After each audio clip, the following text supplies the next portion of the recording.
বাংলার জনপ্রিয় অভিনেত্রী জয়া আহসান সবসময় সাবলীল পোশাকে কিংবা অভিনয়ে যেটা তাকে মানায় সেটাই তিনি ধারণ করেন। এবার খোলামেলা ধাঁচের অনবদ্য এক জামদানি পরে ভারতে অনুষ্ঠিত ফিল্মফেয়ার ওটিটি অ্যাওয়ার্ডসের মঞ্চ মাতালেন জয়া আহসান। বড় বড় আয়োজনগুলোতে নিজেকে ভিন্নভাবে ফুটিয়ে তুলে আলাদা জায়গা করে নেন জয়া। এবার দেশের ঐতিহ্যের পোশাক পরে তাক লাগিয়ে দিলেন তিনি। মুম্বাইয়ে রবিবার 1 ডিসেম্বর অনুষ্ঠিত হয়েছে ফিল্মফেয়ার ওটিটি অ্যাওয়ার্ডসের পঞ্চম আসর। বলিউড ও টলিউডের তারকাদের পাশাপাশি অনুষ্ঠানে ছিলেন বাংলাদেশের অভিনেত্রী Joya Ahsan. Filmfare OTT award 2024-এ তিনি পেয়েছেন বিশেষ পুরস্কার। ঢাকায় ঐতিহ্যবাহী জামদানি পরে ভারতের মঞ্চে উঠেছিলেন জয়া আহসান। জামদানিকে ব্যতিক্রম নকশায় গায়ে জড়িয়েছেন এই অভিনেত্রী।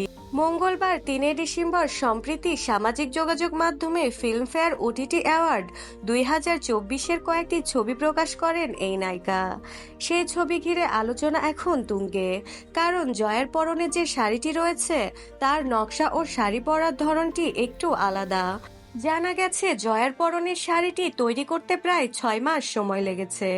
ছবি শেয়ার করে ফেসবুকে জয়া লিখেছেন, আমি যে সংস্কৃতি ধারণ করি কোনো অনুষ্ঠানে গেলে তা উপস্থাপন করার চেষ্টা করি।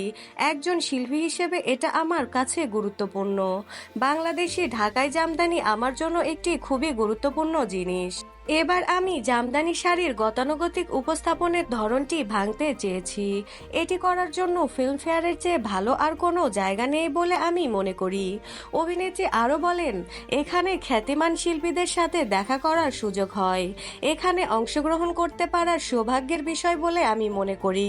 ধন্যবাদ ফিল্মফেয়ার কর্তৃপক্ষকে।